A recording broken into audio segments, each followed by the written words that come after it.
ಕೇಳುಗರೆ ನಮಸ್ಕಾರ.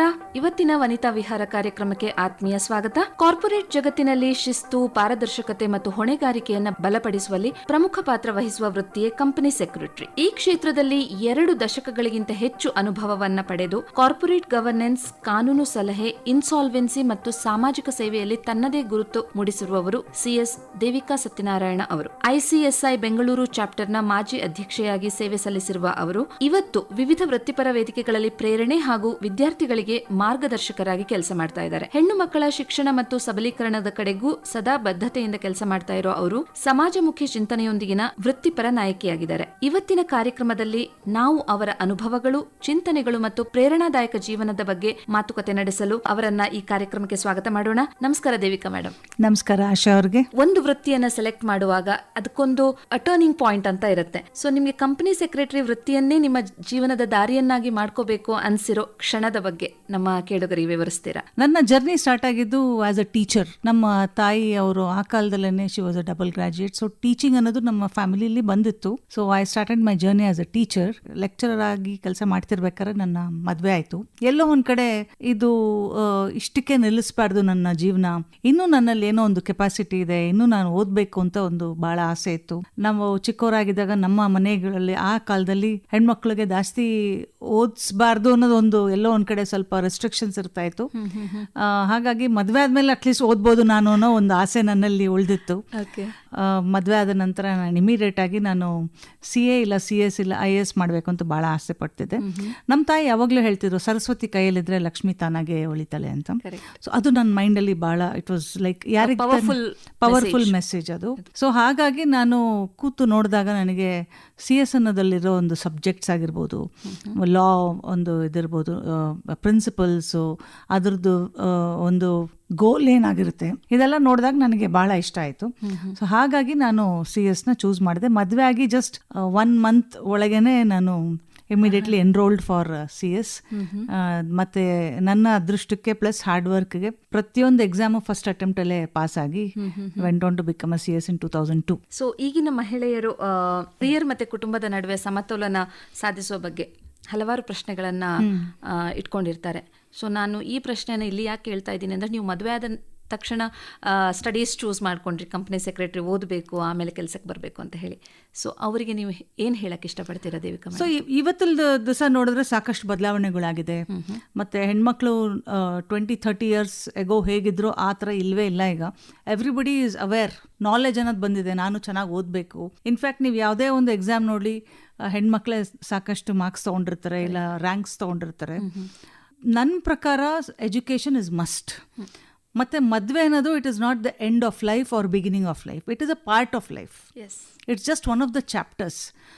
ಎಷ್ಟೋ ಹೆಣ್ಮಕ್ಳು ನನ್ನ ಜೊತೆಲಿ ಇದ್ದವರು, ನನ್ನ ಮದುವೆ ಆಗೋಯ್ತು, ನಂದು ಇಲ್ಲೇ ಸ್ಟಾಪ್, ಅವ್ರ ಫ್ಯಾಮಿಲಿ ಸಪೋರ್ಟ್ ಬರೋಕ್ಕೆ ಮುಂಚೆನೇ ಅವರೇ ಡಿಸೈಡ್ ಮಾಡಿಬಿಟ್ಟಿರ್ತಾರೆ, ನನಗೆ ಮದುವೆ ಆಯಿತು, ನನಗಾಗಲ್ಲ. ಮಕ್ಕಳಾದ್ಮೇಲಂತೂ ಇದ್ದಿದ್ದು ಮುಗ್ದೇ ಹೋಯ್ತು.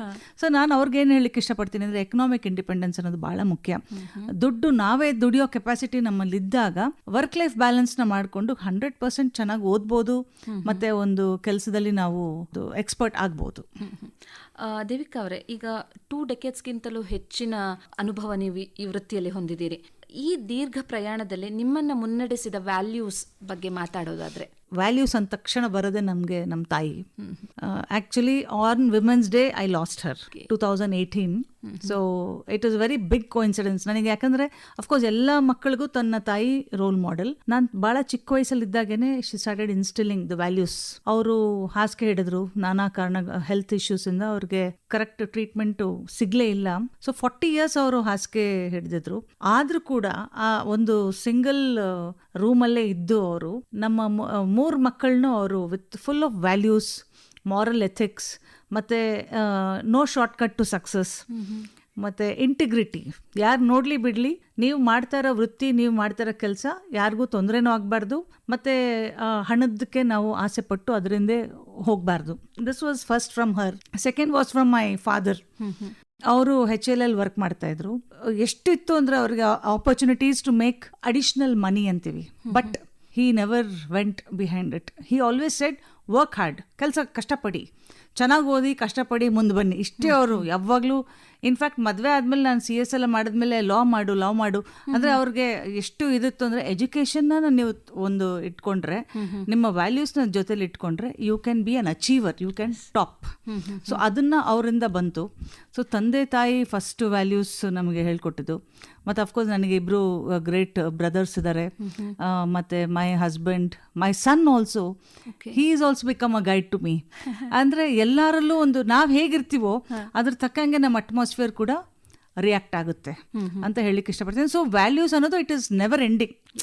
ಇವತ್ತು ಒಂದು ವ್ಯಾಲ್ಯೂಸ್ ನಾನು ನೋಡ್ತೀನಿ, ಬಟ್ ನಾಳೆ ನಾಡಿದ್ದು ನೋಡೋಣ, ಲೆಟ್ ಮೀ ಡಿವಿಯೇಟ್ ಅನ್ನೋ ಒಂದು ನಾವು ಆ ಕಡೆ ಗಮನ ಕೊಡಲೇಬಾರ್ದು. Values are for life. Yes. ಈಗಿನ ದೇವಿಕಾ ಸತ್ಯನಾರಾಯಣ ಅವರು, ಯೂತ್ ಅಲ್ಲಿರೋ ದೇವಿಕಾ ಅವರಿಗೆ ಏನಾದರೂ ಸಜೆಷನ್ ಕೊಡಬೇಕು ಅಂದರೆ ಏನು ಸಜೆಷನ್ ಕೊಡ್ತೀರಾ? ನಾವು ನಮ್ಮ ಯೂತ್ ಅಲ್ಲಿ ಅಥವಾ ಯಾವುದೇ ಸ್ಟೇಜ್ ಆಫ್ ಲೈಫಲ್ಲಿ ಒಂದು ಡಿಸಿಷನ್ ತಗೊಂಡ್ರೆ ಆಮೇಲೆ ರೀಕನ್ಸಿಡರ್ ಮಾಡಿದಾಗ ನಾನು ಬೇರೆ ಡಿಸಿಷನ್ ತಗೋಬೋದಿತ್ತಲ್ಲ ಅಂತ ಅನ್ಸುತ್ತೆ. ಒಂದೇ ಒಂದು ನನ್ನಲ್ಲಿ ಒಂದು ರಿಗ್ರೆಟ್ ಏನು ಅಂದರೆ, ನನಗೆ IAS ಆಫೀಸರ್ ಆಗಬೇಕು ಅಂತ ಭಾಳ ಆಸೆ ಇತ್ತು. ಬಟ್ ಸಮ್ಹೌ ಆ ಮೂಮೆಂಟಲ್ಲಿ CS ಪಾಸ್ ಆಗಿದ್ದೆ. ಸೊ ಪ್ರೊಬೇಬ್ಲಿ ನಾನು ಮಿಸ್ಗೈಡ್ ಆದ್ನೋ ಇಲ್ಲ, ನಾನೇ ಅದ್ರ ಬಗ್ಗೆ ಸಾಕಷ್ಟು ಯೋಚನೆ ಮಾಡಲಿಲ್ಲ. ಅದೊಂದು ಎಲ್ಲೋ ಒಂದು ಕಡೆ ಉಳ್ಕೊಂತು. ಬಟ್ ಇಲ್ಲಿವರೆಗೂ ನಾನು ಬಂದಿರೋ ಅಂಥ ಒಂದು ದಾರಿ ನನಗೆ ಹಲವಾರು ಪಾಠಗಳನ್ನು ಕಲಿಸಿದೆ. ನಾನು ತೊಗೊಂಡಿರೋಂಥ ಪ್ರತಿಯೊಂದು ಡಿಸಿಷನ್ನು ಪರ್ಫೆಕ್ಟ್ ಅಂತ ಹೇಳಲಿಕ್ಕೆ ಸಾಧ್ಯನೇ ಇಲ್ಲ. ಬಟ್ ನಮ್ಮ ತಾಯಿ ಯಾವಾಗಲೂ ಹೇಳೋರು, never give up attitude and never regret your own decisions. ನಾವು ತೊಗೊಂಡಿರೋಂಥ ಡಿಸಿಷನ್ಸ್ ನಾವು ರಿಗ್ರೆಟ್ ಮಾಡಿಕೊಡ್ದು ಅಂದರೆ ಮುಂದೆ ಹೋಗ್ತಾ ಇರಬೇಕು. ಆ ಒಂದು ನಿಟ್ಟಿನಲ್ಲಿ ನಾನು ಬಂದಿದ್ದೀನಿ. ಇವತ್ತು ದೇವಿಕಾ ಆ ದಿನದ ದೇವಿಕಾಗಿ ನೋಡಿದ್ರೆ probably that was one decision that I regret even today. But hats off to Devika. She has come a long way, lots of challenges. ಸೊಸೈಟಿಲಿ ಕಾಲು ಎಳೆಯೋರ್ಗೆ ಏನು ಕಡಿಮೆ ಇಲ್ಲ. ಮತ್ತು ಒಬ್ಬರು ಮೇಲೆ ಹೋಗ್ತಾ ಇದ್ದಾರೆ ಅಂದರೆ ಒಂದು 100 ಜನ ಕಾಲು ಎಳೆಯೋರೇ ಜಾಸ್ತಿ ಇರ್ತಾರೆ. ಅಂಥವ್ರು ಇದ್ದಾಗ ನನಗೆ ಇನ್ನೂ ಖುಷಿ ಆಗ್ತಿತ್ತು. They are the cheerleaders for our life. Absolutely. ನನ್ನ ಹಿಂದೆ ಅಷ್ಟು ಜನ ಇದ್ದಾರೆ ಅಂತ ನನಗೆ ಭಾಳ ಖುಷಿ ಆಗ್ತಾಯಿತ್ತು. ಅದೇ ನನ್ನನ್ನು ಕರ್ಕೊಂಡು ಬಂದಿದೆ ಇಲ್ಲಿ. ಸಿ ಲೈಕ್ ಕ್ರಿಟಿಸಿಸಮ್ ಅನ್ನೋವಾಗ ಮೇಡಮ್, ಪಾಸಿಟಿವ್ ಕ್ರಿಟಿಸಿಸಮ್ ಬಂದಾಗ ನಮ್ಗೆ ಏನ್ ಅನ್ಸುತ್ತೆ, yes I am doing great ಅಂತ ಹೇಳಿ our efforts may stop. But when there is negative criticism we should strive harder ಅಂತ. ಹೌದು. ಇನ್ನೊಂದು ನನ್ನಲ್ಲಿ ಏನಿತ್ತು ಅಂದ್ರೆ, I never use to compare or compete with anybody. ನನ್ನಲ್ಲಿ ಇದೊಂದು ಗುಣ, it was very strong. So ನಾನು ಏನೇ ಮಾಡಿದ್ರು ಇವತ್ತಿಗಿಂತ ನಾಳೆ ನಾನು ಬೆಟರ್ ಆಗಿರಬೇಕು ಹೊರತಾಗಿ ನಾನು ಅವ್ರನ್ನ ನೋಡಿ ನಾನು ಇನ್ನೂ ಬೆಟರ್ ಆಗಬೇಕು ಅಥವಾ ಅವ್ರನ್ನ ನೋಡಿ ನಾನು ಕಂಪೇರ್ ಮಾಡ್ಕೊಳ್ಳೋ ಅಂಥ ಒಂದು ಇವತ್ತವರೆಗೂ ಅದನ್ನು ನಾನು ಅಹಂಕಾರದಿಂದ ಹೇಳ್ತಿಲ್ಲ. But it has kept me going. Yes. So ಯಾರೇನೇ ಅಂದ್ರೂ ನೀವು ಇವಾಗ ಇದು ಮಾಡ್ತಾ ಇದ್ದೀರಾ, ಅದು ಯಾಕೆ ಮಾಡಿದ್ರಿ, ಇಟ್ಸ್ ಓಕೆ, ಅವ್ರು ಏನಾದ್ರು ಹೇಳಿ ಪರವಾಗಿಲ್ಲ. ಬಟ್ ನಮ್ಮ ಒಂದು ಧ್ಯೇಯ ಏನಿದೆ ಅದ್ರ ಕಡೆ ಗಮನ ಕೊಡ್ತಾ ಹೋದ್ರೆ ಇವತ್ತಿನ ಯೂತ್ಸ್ಗೆ ಇದು ಬಹಳ ಇಂಪಾರ್ಟೆಂಟ್. ಯಾಕಂದ್ರೆ ಇನ್ಫಾರ್ಮೇಶನ್ ಟೆಕ್ನಾಲಜಿಯಿಂದ ಅವ್ರಿಗೆ ಡಿಸ್ಟ್ರಾಕ್ಷನ್ಸ್ ಸಿಕ್ಕಾಪಟ್ಟೆ ಇದೆ. ಯಾರೋ ಒಬ್ರು ಏನೋ ಹೇಳಿದ್ರು ಅಂತ ಸೆನ್ಸಿಟಿವಿಟಿ ಸಿಕ್ಕಾಪಟ್ಟೆ ಇದೆ. ಅದನ್ನ ಪಕ್ಕಕ್ಕಿಟ್ಟು ನನ್ನ ಗೋಲ್ ಏನು, ಮತ್ತೆ ಇವತ್ತು ಹೋಗಿದ್ದು ಟೈಮ್ ಮತ್ತೆ ಸಿಗಲ್ಲ. ಸೊ ಆ ಟೈಮ್ನ ನಾವು ಯಾವ ರೀತಿ ನಾವು ಉಪಯೋಗಿಸ್ಕೊಳ್ತೀವಿ ಅನ್ನೋದು ಬಹಳ ಮುಖ್ಯ ಆಗುತ್ತೆ. ಹಲವಾರು ಇದರಲ್ಲಿ ಕೆಲಸ ಮಾಡಿದ್ದೀರಿ, ಲೈಕ್ ಕಾರ್ಪೊರೇಟ್ ಜಗತ್ತಿನಲ್ಲಿ ಕೆಲಸ ಮಾಡಿದ್ದೀರಿ, ಮತ್ತು ಮಹಿಳೆಯರ ಮತ್ತು ಮಕ್ಕಳ ಸಬಲೀಕರಣಕ್ಕೆ ಕೆಲಸ ಮಾಡ್ತಾ ಇದ್ದೀರಿ, ಇನ್ವೆಸ್ಟ್ಮೆಂಟ್ ಇದರಲ್ಲೂ ಕೆಲಸ ಮಾಡ್ತೀರಿ. How is life taking in so many different streams? ಹೆಂಗೆ ಅಡ್ಜಸ್ಟ್ ಮಾಡಿಕೊಂಡು? Good question actually. ಸೊ ತುಂಬ ಜನ ನನ್ನ ಕೇಳ್ತಾರೆ, ನಿಮಗೆ 24 hours ಹೇಗೆ ಮ್ಯಾನೇಜ್ ಮಾಡ್ತೀರಾ ಅಂತ, ಹೇಗೆ ಟೈಮ್ ತೆಗಿತೀರಾ ಅಂತ. ನಾನು ಅಂತೀನಿ, ಟೈಮ್ ತೆಗಿಬಾರ್ದು, ನಾವು ಟೈಮ್ ಇಡಬೇಕು ಅದಕ್ಕೆ. ಸೊ ನಂದು ಟೈಮ್ ಟೇಬಲ್ ಪ್ರಕಾರ ನಾನು ಲೈಫ್ನ ಆ್ಯಕ್ಚುಲಿ ಸೆಟ್ ಮಾಡ್ಕೊಂಡಿರ್ತೀನಿ. 99% ನಡೆಯುತ್ತೆ ಅದ್ರ ಪ್ರಕಾರನೇ. Of course God's plan is always better.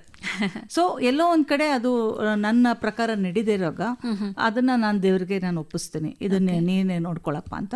So ಹಾಗಾಗಿ ಟೈಮ್ ನನಗೆ ಯಾವುದೇ ಒಂದು ಡಿಸ್ಟ್ರಾಕ್ಷನ್, ಸೋಷಿಯಲ್ ಮೀಡಿಯಾ ಮತ್ತೆ ಸೀರಿಯಲ್ಸ್ ನೋಡೋದು, ಹೆಚ್ಚಾಗಿ ಮೂವೀಸ್ ನೋಡೋಂತ ಯಾವ ಕ್ರೇಜ್. ನಮಗೆ ಟೈಮ್ ಇಲ್ಲ ಅಂತ ಹೇಳೋದು ಅದಕ್ಕೆನೆ ಮೇಡಮ್, ಅರ್ಧ ಟೈಮ್ ಇದರಲ್ಲಿ ಕಳೀತೀವಲ್ವಾ. ಮತ್ತೆ ಚಾಟ್ ಮೋಡ್ ಹೊಟ್ಟೋಗ್ತಾರೆ ತುಂಬಾ ಜನ.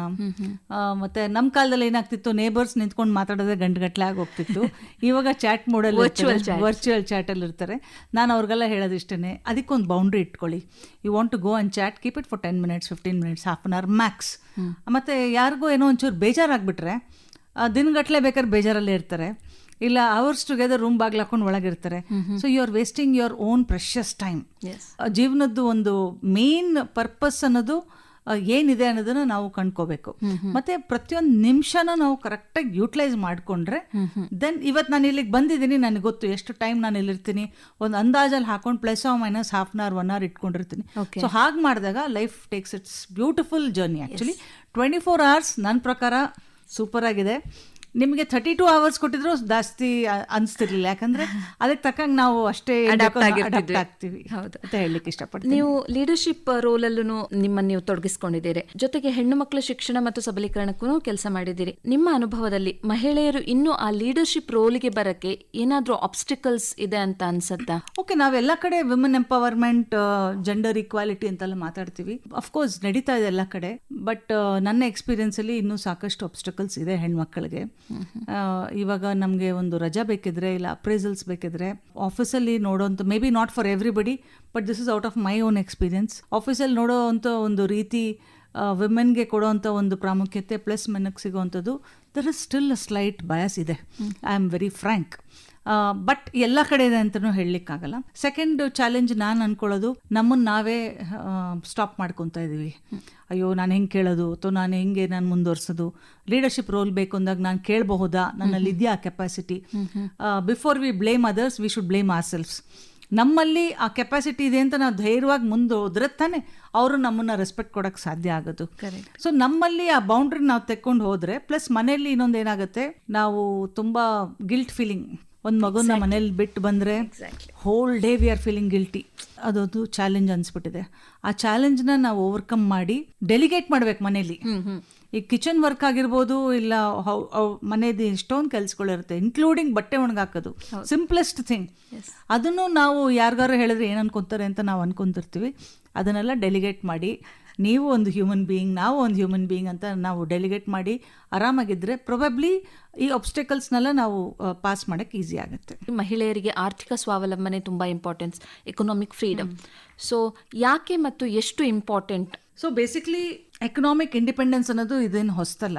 ಭಾಳ ವರ್ಷಗಳಿಂದ ನಾವು ಹೆಣ್ಮಕ್ಕಳಿಗೆ ನಾವು ಎಕನಾಮಿಕ್ ಇಂಡಿಪೆಂಡೆಂಟ್ ಆಗಿರಬೇಕು, ಆ ಕಾಲ ಹೊಟ್ಟೋಯ್ತು. ಇವಾಗ ಹಸ್ಬೆಂಡೇ ದುಡಿಬೇಕು, ವೈಫ್ ಮನೇಲಿ ಇರಬೇಕು. There are so many husbands are sitting at home and wife is earning. Nothing wrong. ಅದರಲ್ಲಿ ಕೆಲವರು ಎಂಬರಾಸ್ಮೆಂಟ್ಗೆ ಹೋಗ್ತಾ ಇದ್ರು. ಬಟ್ ನಾನು ಹೇಳೋದು, ಎರಡು ಚಕ್ರನೂ ಬ್ಯಾಲೆನ್ಸ್ ಆಗಿ ಮುಂದೆ ಹೋಗಬೇಕು.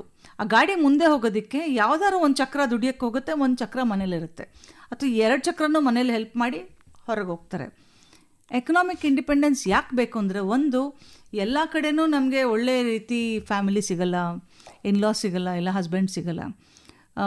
ಓದಿರ್ತಾರೆ, ಓದಿ ಅವರು ಸುಮ್ಮನೆ ಮನೇಲಿ ಕೂತ್ಕೊಳ್ಳೋ ಬದಲು ದೇ ಶುಡ್ ಸ್ಟಾರ್ಟ್ ಅಪ್ಸ್ಕೇಲಿಂಗ್ ದೆಮ್ಸೆಲ್ವ್ಸ್. ಒಂದು ಸ್ಕಿಲ್ಸ್ ಕಡೆ ಒಂದು ಅವ್ರ ಗಮನ ಕೊಟ್ಟಾಗ ದುಡ್ಡು ಬರೋಕ್ಕೆ ಸ್ಟಾರ್ಟ್ ಆಗುತ್ತೆ. ಹಣ ಬಂದಾಗ ಅವರಲ್ಲಿರೋವಂಥ ಒಂದು ಕೆಪಾಸಿಟಿನ ಅವ್ರು ಇನ್ನೂ ಆ್ಯಕ್ಚುಲಿ ಅಪ್ಸ್ಕೇಲ್ ಮಾಡ್ತಾ ಹೋಗ್ಬೋದು. ಎಕನಾಮಿಕ್ ಇಂಡಿಪೆಂಡೆನ್ಸ್ ಬಂದ ತಕ್ಷಣವೇ ಅವ್ರದ್ದೇ ಆದ ಒಂದು ನೇಮ್, ಫೇಮ್ ಮತ್ತು ಒಂದು ಪೊಸಿಷನ್ ಅಂತ ಬರುತ್ತೆ ಸೊಸೈಟಿಲಿ. ಅದರಿಂದ ಅವರು ಇನ್ನೂ ಒಂದು 50 ಜನ 100 ಜನಕ್ಕೆ ಅವರು ಹೆಲ್ಪ್ ಮಾಡ್ಬೋದು. ಒಂದು ಲೇಡಿ ಮನೆಯಲ್ಲಿ ಓದಿದ್ರೆ ಒಂದು ಮನೆಯೇ ಉದ್ಧಾರ ಆಗುತ್ತೆ ಅಂತಾರೆ. ಸೊಸೈಟಿನೇ ಉದ್ಧಾರ ಮಾಡ್ಬೋದು, ನೇಷನ್ನೇ ಉದ್ಧಾರ ಮಾಡ್ಬೋದು. ಪ್ಲಸ್ ಇವತ್ತಲ್ಲಿ ದಿವಸ ನೀವು ನೋಡಿದ್ರೆ cost of living is so high. ಒಬ್ಬರೇ ದುಡ್ದು ಫ್ಯಾಮಿಲಿ ನಡೆಸ್ತಾರೆ ಅನ್ನೋದು ಇಂಪಾಸಿಬಲ್. ಸೊ ಹಾಗಾಗಿ I think economic independence is a must for a women. Very practical answer madam. And ಈಗ ನಿಮ್ಮ ಅನುಭವದ ಪ್ರಕಾರ ಕೇಳೋದಾದ್ರೆ, ಕಾರ್ಪೊರೇಟ್ ಗವರ್ನೆನ್ಸ್ ಅಲ್ಲೂ ನೀವು ತೊಡಗಿಸ್ಕೊಂಡಿದ್ದೀರಾ. ಈಗ ಸಾಮಾನ್ಯ ಜನರಿಗೆ ಇದು ಕಾರ್ಪೊರೇಟ್ ಗವರ್ನೆನ್ಸ್ ಅಂದರೆ ತುಂಬ ಲೈಕ್ ಕಾಂಕ್ರೀಟ್ ಶಬ್ದ ಅಂತ ಅನ್ಸುತ್ತೆ, ತುಂಬ ಡಿಫಿಕಲ್ಟ್ ಟರ್ಮ್ ಅಂತ ಅನ್ಸುತ್ತೆ. ಸಿಂಪಲ್ ಆಗಿ ಹೇಳೋದಾದ್ರೆ, ನಮ್ಮ ಸಾಮಾನ್ಯ ಜನರಿಗೆ ಇನ್ವೆಸ್ಟ್ಮೆಂಟ್ ಯಾಕೆ ಇಂಪಾರ್ಟೆಂಟ್ ಅಂತ ನೀವು? First of all corporate governance ಬಗ್ಗೆ ಹೇಳಲಿಕ್ಕೆ ಇಷ್ಟಪಡ್ತೀನಿ. ಸೊ ಬೇಸಿಕ್ಲಿ ಕಂಪನಿ ನಡೆಯೋದು ಹೇಗೆ, ಈಗ ಶೇರ್ ಹೋಲ್ಡರ್ಸ್ ಇರ್ತಾರೆ, ಶೇರ್ ಹೋಲ್ಡರ್ಸು ತಮ್ಮ ದುಡ್ಡನ್ನು ತಂದು ಹಾಕಿರ್ತಾರೆ. ಮತ್ತು ಇನ್ನೂ ಚೆನ್ನಾಗಿ ಬೆಳಿಬೇಕು ಅಂದಾಗ ಅವ್ರೇನು ಮಾಡ್ತಾರೆ, ಇಮಿಡಿಯೇಟ್ ಆಗಿ ಪಬ್ಲಿಕ್ ಫಂಡ್ಸ್ನ ತರ್ತಾರೆ. ಪಬ್ಲಿಕ್ ಫಂಡ್ಸ್ ಅಂದ್ರೆ ಏನು? ಶೇರ್ ಹೋಲ್ಡರ್ಸು ಪಬ್ಲಿಕ್ಕಿಂದ ದುಡ್ಡು ಅವರು ಕಲೆಕ್ಟ್ ಮಾಡ್ಕೊಂಡು ಬಂದಮೇಲೆ ಕಂಪನಿ ಆ ದುಡ್ಡನ್ನ ಕರೆಕ್ಟ್ ರೀತಿಲಿ ಉಪಯೋಗಿಸ್ತಿದ್ಯಾ ಇಲ್ವಾ ಅನ್ನೋದು ಭಾಳ ಮುಖ್ಯ ಆಗುತ್ತೆ. ಅದನ್ನ ಚೆಕ್ ಮಾಡೋದಕ್ಕೆ ಇವಾಗ ಎಷ್ಟೊಂದು ಕೇಸಸ್ ನಡೆದೋಯ್ತು ನಮ್ಮ ದೇಶದಲ್ಲಿ. ಪಬ್ಲಿಕ್ ಫಂಡ್ಸ್ನ ತಗೊಂಡು ಕಂಪನಿಗಳು ಚೀಟ್ ಮಾಡಿರೋ ಕೇಸಸ್ ಹಲವಾರು ಇದೆ. ಅದನ್ನೆಲ್ಲ ಸ್ಟಾಪ್ ಮಾಡೋದಕ್ಕೆ ನಮ್ಮ ಸೆಬಿ ಅನ್ನೋರು ರೆಗ್ಯುಲೇಟರಿ ಅಥಾರಿಟಿ ಅವರು ಕಂಪನೀಸ್ ಆ್ಯಕ್ಟ್ 2013 ಜೊತೆಗೆ ಸೆಬಿ ಲಾಸ್ನ ತೊಗೊಂಡು ಬಂದರು, ಭಾಳ ಸ್ಟ್ರಿಕ್ಟ್ ಲಾಸ್.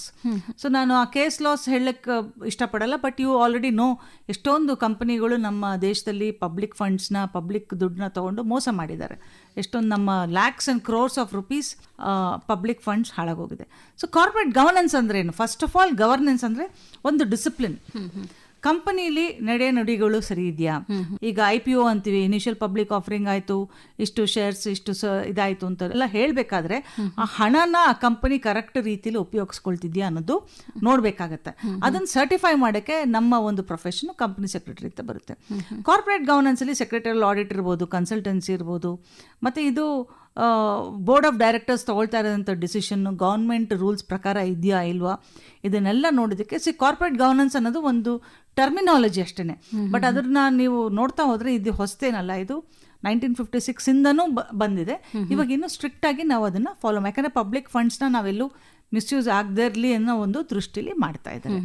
ಮ್ಯಾಮ್, ನೀವು ಕಂಪನಿಗೆ ಒಂದು ಗೈಡ್ ಆಗಿ ಕೆಲಸ ಮಾಡ್ತೀರಾ ಅಲ್ವಾ, ಅವರಿಗೆ ಮಾರ್ಗದರ್ಶನ ನೀಡ್ತೀರಾ. ಈಗ ನಾವು ಸಾಮಾನ್ಯ ಜನರ ಜೀವನದಲ್ಲಿ ಇನ್ವೆಸ್ಟ್ಮೆಂಟ್ ಎಷ್ಟು ಇಂಪಾರ್ಟೆಂಟ್ ಅಂತ ಅನ್ಸುತ್ತೆ? ಸೊ ಇನ್ವೆಸ್ಟ್ಮೆಂಟ್ ಅಂದ ತಕ್ಷಣನೇ ನಾವು ತುಂಬ ಹಣನೂ ಇನ್ವೆಸ್ಟ್ ಮಾಡೋ ಅವಶ್ಯಕತೆ ಇಲ್ಲ. This is especially for the younger generation.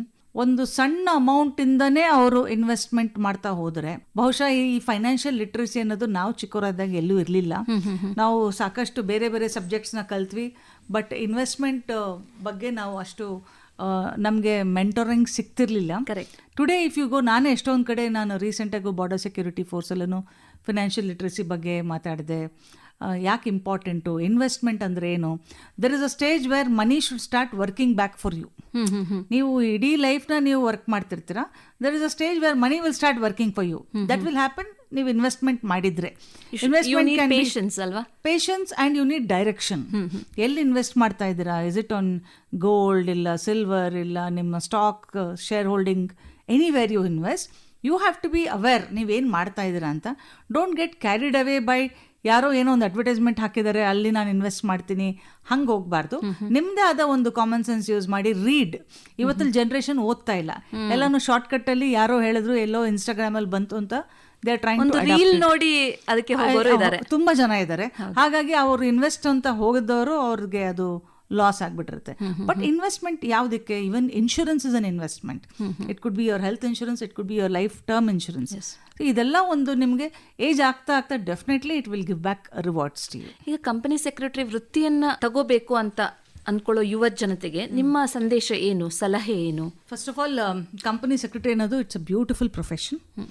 Lovely subjects. ನಿಮಗೆ ಕಾರ್ಪೊರೇಟ್ ಲಾ ಆಗಿರ್ಬೋದು, ಸೆಬಿ ಆಗಿರ್ಬೋದು, ಫಿನಾನ್ಷಿಯಲ್ ಸಬ್ಜೆಕ್ಟ್ಸ್ ಇರ್ಬೋದು, ಮ್ಯಾನೇಜ್ಮೆಂಟ್ ಅಕೌಂಟಿಂಗ್ ಇರ್ಬೋದು, ಪ್ರತಿಯೊಂದು ಸಬ್ಜೆಕ್ಟೂ ಇವತ್ತಿಗೆ ನಿಮಗೆ ಇಮ್ಮಿಡಿಯೇಟಾಗಿ ಯೂಸ್ ಆಗುವಂಥ ನಾಲೆಡ್ಜ್ ಇದೆ ಆ ಸಿಲೆಬಸ್ಸಲ್ಲಿ. It's an all India level exam. ಮತ್ತು ಇದು ನಾವು ಓದ್ಬೇಕಾದ್ರೆ it was just 6% pass percentage. ಈಗ ಅರೌಂಡ್ 20% ಆಗಿದೆ.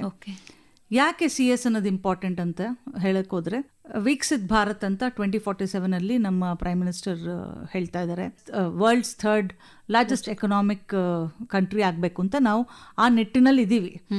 ಸೊ ಎಕನಾಮಿಕ್ ಕಂಡೀಷನ್ ನಮ್ದು ಇಂಪ್ರೂವ್ ಆಗಬೇಕು ಅಂದರೆ ಮೇನು ನಮ್ಮ ಕಂಪನೀಸು ರೈಟ್ ಟ್ರ್ಯಾಕಲ್ಲಿ ಇರಬೇಕು. ಮತ್ತು ನಾವು ಮಾಡ್ತಾ ಇರೋ ಒಂದು ಪ್ರಾಫಿಟ್ಸ್ ಆಗಲಿ ಎಲ್ಲನೂ ನಾವು we have to see the GDP everything. ಇದನ್ನೆಲ್ಲ ಒಂದು ರೈಟ್ ಡೈರೆಕ್ಷನಲ್ಲಿ ತಗೊಳ್ಳೋದಕ್ಕೆ ಕಂಪನಿ ಸೆಕ್ರೆಟರಿ, ಇವಾಗ CA ಆಗಿರ್ಬೋದು, ಲಾ ಆಗಿರ್ಬೋದು, ಇವೆಲ್ಲ ಭಾಳ ವರ್ಷಗಳಿಂದ ಬಂದಿದೆ. CS ಅನ್ನೋದು it is just a very new, ಇದು ಜಸ್ಟ್ ಫ್ಯೂ ಇಯರ್ಸ್ ಆಗಿದೆ ಅಷ್ಟೇ. ಹಾಗಾಗಿ CS is a beautiful journey. ನಿಮಗೆ ಹಣನೂ ಬೇಕು, ರೆಡ್ ಕಾರ್ಪೆಟು ಬೇಕು ಅಂದರೆ, ಮತ್ತು ಮೋಸ್ಟ್ ರೀಸನಬಲ್ ಅಫೋರ್ಡಬಲ್ ಫೀ. ಈಗ ಒಂದು MBA ಎಲ್ಲರೂ ಮಾಡಬೇಕಂದ್ರೆ 3 ಲಕ್ಷ 5 ಲಕ್ಷ ಬೇಕು. ಇದು ಇಡೀ ಫೀಸ್, ಕಂಪ್ಲೀಟ್ ಕೋರ್ಸ್ ಫೀ ನಿಮಗೆ 55,000 ಮುಗ್ದೋಗುತ್ತೆ. ಇದರಲ್ಲಿ ನಿಮ್ಮ ಇನ್ವೆಸ್ಟ್ಮೆಂಟ್ ಇರೋದು ನಿಮ್ಮ ಬ್ರೈನ್ ಮತ್ತು ನಿಮ್ಮ ಟೈಮ್. ಹಾರ್ಡ್ ವರ್ಕ್ ಕೊಟ್ಟರೆ good to go. Okay madam, ಇವಾಗ ಬಿಸ್ನೆಸ್ಸಲ್ಲಿ ಈಗ ಕಂಪ್ನಿಗಳು ಬಿಸ್ನೆಸ್ ಮಾಡ್ತಾವಲ್ಲ, ಸೊ ಒಂದು ವೇಳೆ ಅದು ಫೇಲ್ಯೂರ್ ಆದರೆ ಸೊಸೈಟಿ ಅದನ್ನು ಹೇಗೆ ಒಂದು ನೆಗೆಟಿವ್ ಆಗಿ ನೋಡುತ್ತೆ. ಸೊ ಇದೇ ಫೇಲ್ಯೂರ್ ಹೊಸ ಆರಂಭಕ್ಕೆ ಅವಕಾಶ ಆಗ್ಬೋದು ಅಂತ ನೀವೊಂದು encouraging words. So always believe in reset button. So pass, reset, reboot, switch off. Okay, ಇದೆಲ್ಲ ಬರೀ ಮೆಷಿನ್ಗಲ್ಲ, ಹ್ಯೂಮನ್ ಬೀಯಿಂಗ್ಸ್ಗೂ ಭಾಳ ಇದು ಏನೋ ಅಪ್ಲಿಕೇಬಲ್. ಸೊ ನಾನೇ ಎಷ್ಟೊಂದ್ಸಲಿ ರೀಸೆಟ್ ಮಾಡ್ಕೊಂಡಿದ್ದೀನಿ ನನ್ನ ಬಟನ್ಸ್ನ. So that means don't go by what society says, ಅಯ್ಯೋ ಹೀಗಾಗೋಯ್ತಾ ನಿಮ್ಮ ಲೈಫಲ್ಲಿ. ನೋ, ಹೀಗಾಗಿದೆ, next I am going to. ಇವಾಗ ನೀವು ಫಾರ್ ಸಿಂಪಲ್ ಎಕ್ಸಾಂಪಲ್ ನೋಡಬೇಕಂದ್ರೆ ಡಾಕ್ಟರ್ ಅಬ್ದುಲ್ ಕಲಾಂ ಅವರು he wanted to become a pilot, but ಅವರು 9th ಪೊಸಿಷನ್ಗೆ ಬಂದಮೇಲೆ 8 ಇತ್ತು ಅಷ್ಟೇ ಅಲ್ಲಿ ಜಾಬ್ ಆಪರ್ಚುನಿಟೀಸ್. ಅವರು 9th ಅವ್ರಿಗೆ ಸಿಗಲಿಲ್ಲ. ಬಟ್ ಅವ್ರೇನು ಮಾಡಿದ್ರು, ಪಾಸ್ ಮಾಡಿ ಮತ್ತೆ ರೀಡೈರೆಕ್ಟ್ ಮಾಡಿ he join DRDO, then ISRO, went on to become the missile man of India and then the president. ಆ ಪ್ರೆಸಿಡೆಂಟ್ ಆದಾಗ ಅವ್ರಿಗೆ ಇಂಡಿಯನ್ ಏರ್ಫೋರ್ಸ್ ಎಲ್ಲ ಕಂಪ್ಲೀಟ್ಲಿ ಅವ್ರ ಕಂಟ್ರೋಲಿಗೆ ಬಂತು. He could fly any flight he wanted.